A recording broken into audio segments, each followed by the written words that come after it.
BJP বিধায়করা মিডিয়ার সামনে বারবার বলছে আজান বন্ধ করে দেওয়া হবে, লাউড স্পিকারে আজানে আমাদের সমস্যা হচ্ছে বলে মানুষের মধ্যে একটা মানুষকে উস্কানো হচ্ছে। এই বিষয়টা কিভাবে দেখবেন? এই বিষয়টা আপনি আমার আগে একটু শোভনদেব বাবুকে জিজ্ঞাসা করেন না, বিরোধী দলের নেতা তো বিধানসভার 80টা সিট নিয়ে আছে, একটু তাদেরকে জিজ্ঞাসা করবেন না। আমি বলবো এতটুকু কথা, কারো কথাই পাত্তা দেবেন না। দেশ চলবে, রাজ্য চলবে সংবিধানকে সামনে রেখে, আইনকে সামনে রেখে চলবে, কারো কথায় পাত্তা দেবেন না। কলকাতা হাইকোর্টের অর্ডার আছে 65 ডেসিমিলের নিচে সাউন্ড বাজাতে হবে, তার মধ্যে থেকে বাজাবেন, কারো ক্ষমতা নেই আটকাবার। হ্যাঁ, দাঁড়িয়ে ফ্লোরে যেটা তৃণমূলের 80 জন বিধায়কের বলার সাহস হয়নি, পোস্টপোল ভাইলেন্সে ধর্মস্থান আক্রান্ত হয়েছে অর্থাৎ মাদ্রাসা মসজিদ, সেটা আমি ওখানে দাঁড়িয়ে বলেছি ধর্মস্থান আক্রান্ত হয়েছে, এটা বলার কেউ সাহস দেখাতে পারে না। আমি বলেছি বাম আইএসএফ এর সমর্থনের বিধায়ক, আমি ভাঙড়ের বিধায়ক বলেছি। যারা বলছে তারা ভিডিওটা আছে, সেখানে দেখে নেবেন। বিজেপির এক বিধায়ক সাংবাদিকের সম্মুখীন হয়ে তিনি দাবি করলেন যে মাদ্রাসা, যে খারিজি অবৈধ মাদ্রাসাগুলো বন্ধ করা হবে, যদি তারপরেও না বন্ধ করা হয় তাহলে আমরা বুলডোজার চালাতে বাধ্য হব। এবার ব্যাপারটা হচ্ছে এটা, বিজেপির যিনি বিধায়ক হয়ে মন্ত্রী হয়েছেন তার নামটা তো পরিচিতি ঘটাতে হবে। এই ধরনের আলতাপকানা মন্তব্য করলে চর্চা হবে কি করে তার? এইটার জন্য অনেক এসেছিল, অনেক চলে গেছে, অনেকে অনেক কথা বলেছিল। আমি বলবো এতটুকুই কথা, ক্ষুদিরাম টুডু মহাশয়কে মাদ্রাসা সম্পর্কে একটু পড়াশোনা করুন, মাদ্রাসা সম্পর্কে দেখুন। আপনাকে বলতে হবে না, আপনাকে বন্ধ করতে হবে না। পশ্চিমবাংলা যদি একটা কোনো জায়গায় অবৈধ মাদ্রাসা থাকে আমাদেরকে বলুন, পশ্চিমবাংলার মুসলিম সমাজকে বলুন, দায়িত্ব নিয়ে বন্ধ করে দেবে, আপনাকে বন্ধ করতে যেতে লাগবে না। কিন্তু ওই কি বললাম, খেয়াল আছে খাগড়াকর কাণ্ডের পরে মাদ্রাসার নামে বেলেম দিয়েছিল, হই হই হচ্ছিল মিডিয়াতে, তারপরে এখন কোথায়? আল কায়দা যে বলেছিল, ওটা কি কায়দার বইকে আল কায়দা সাজিয়ে দিয়েছিল।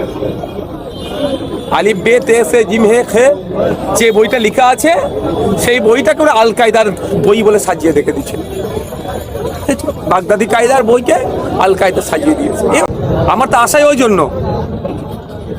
এই বিধানসভা শুরু হবে এবার, একদিন ছিল স্পিকার নির্বাচনের ধন্যবাদ জ্ঞাপন অনুষ্ঠান ছিল, আগামী মাসের সম্ভবত 18 তারিখ থেকে বিধানসভা শুরু হবে, বাজেট সেশন। এই যা সমস্যা আছে শুনবো, বিধানসভায় উত্থাপন করবো, কনসার্ন ডিপার্টমেন্টাল মিনিস্টারকে বলবো, সমাধান করবো, এটাই তো নিয়ম।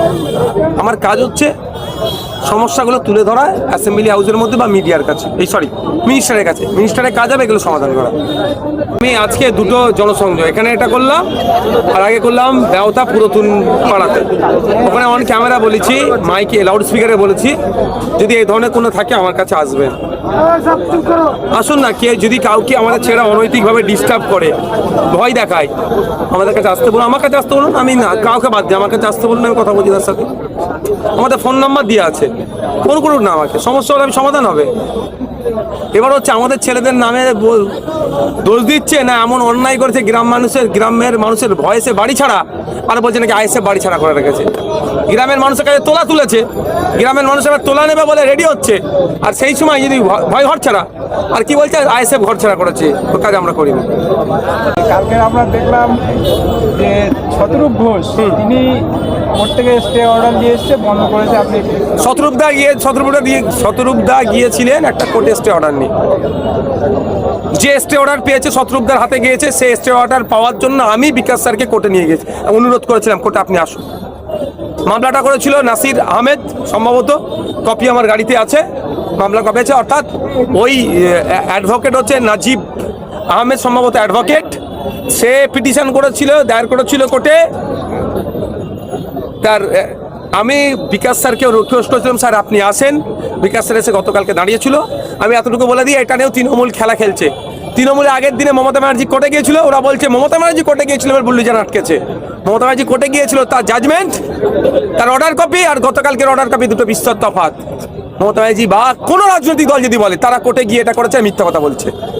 কোনো রাজনৈতিক দল কোর্টে যে করেনি, করেছে এটা যারা ফ্যাক্টরি মালিক, তারা পিটিশনটা করেছিল, উকিল ছিল নাজিব আহমেদ। আমি বিকাশ স্যারকে রিকোয়েস্ট করেছিলাম, স্যার আসুন, অনুরোধ করেছিলাম এই করতে হবে। বিকাশ স্যার এসেছে, আর্গুমেন্ট করেছে, ফলে এটা স্টে হয়েছে। কোনো রাজনৈতিক দল যদি এটাকে বলে তাদের কৃতিত্ব, আমি বলবো অসত্য কথা বলছে, যেটা তৃণমূল করে বেড়াচ্ছে। বিজেপি মুসলিম সম্প্রদায়কে টার্গেট করছে, এটা অস্বীকার করার কোনো জায়গা নেই। আমি রাজাবারে যেটা হচ্ছে আমি খোঁজ লাগাচ্ছি, ওখানে আমার কিছু পরিচিত লোক আছে অ্যাকচুয়াল কি বলেছে, এবং সাথে সাথে এটাও বলছি যে রিটেন তাদের কাছ থেকে নেওয়া হবে। কারণ সংবিধানের আর্টিকেল 25 সম্ভবত বলা হচ্ছে ধর্মচারণের স্বাধীনতা দেওয়া হচ্ছে, আর আমরা সবাই, এবং সংবিধানের অন্য আর্টিকেলে বলা হচ্ছে ধর্ম, জাত, বর্ণ, লিঙ্গ আলাদা করে দেখা যাবে না। যখন বলা হচ্ছে তাহলে এখানে বৈষম্য হবে কেন? চ্যালেঞ্জ করবো সেখানে। কিন্তু আমার এত প্রশ্নের মধ্যে একটাই, যে মুখ্যমন্ত্রী চেয়ার থেকে নেমে গেছে বলে কি না দায়িত্ব শেষ হয়ে গেল? একটা শব্দ খরচ করছে না কেন এগুলো নিয়ে? সব নওশাদকে বলতে হবে, সব বামেদেরকে বলতে হবে, সব আইএসএফকে বলতে হবে, হ্যাঁ বলবো, কিন্তু যারা এখনো পর্যন্ত ভাবছে মমতা ব্যানার্জি তাকে উদ্ধার করবে তাদের কাছে আমার প্রশ্ন রাখলো, তাহলে মমতা ব্যানার্জি একটু কিছু বলুক।